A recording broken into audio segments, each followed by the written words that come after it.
আমি যে দুনিয়ার প্রথম অ্যাড কোনো বিয়ে বিজনেসম্যান নেই যার অ্যাড আছে, সব অ্যাড দেয় না, নিজেদের জন্য অ্যাড দেয় না, হয়তো ক্লায়েন্টের জন্য অ্যাড দিয়া দেয়, নিজের জন্য কখনো সে অ্যাড দেয়। আমি দিব নিজের জন্য। যেই ভুলটা করছিলাম যে সাব এজেন্সি দিছিলাম, আরেকজনের উপরে ডিপেন্ডেন্ট ছিলাম।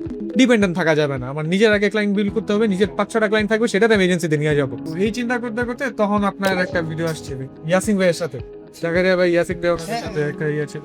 তো ওইটার মধ্যে যে আইডেন্টিটি দিছিলেন আপনি ইয়াসিন ভাই, ও ইয়াসিন ভাই, হ্যাঁ যে কন্টেন্ট ক্রিয়েটর ইনভেস্টর। আপনি এখন যে আইডেন্টিটি নিতে পারেন সেটা হচ্ছে কন্টেন্ট ক্রিয়েটর ইনভেস্টর।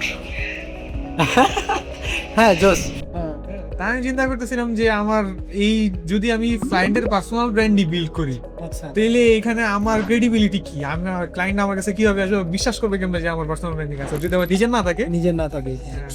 তখন আমি ইয়া করছি যে এটা ঠিক আছে, এখন এখান থেকে আমি বিয়ে হিসাবে দুনিয়ার প্রথম বিয়ে যে কন্টেন্ট ক্রিয়েটর হলো, ওকে সে হেড রান করবো।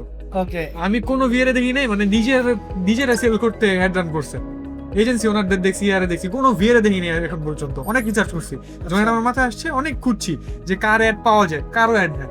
আমি যে দুনিয়ার প্রথম অ্যাড দিই। কোনো বিয়ে বিজনেসম্যান নেই যার অ্যাড আছে, সব অ্যাড দেয় না, নিজেদের জন্য অ্যাড দেয় না, হয়তো ক্লায়েন্টের জন্য অ্যাড দিয়া দেয়, নিজের জন্য কখনো সে অ্যাড দেয় না। আমি দিব নিজের জন্য।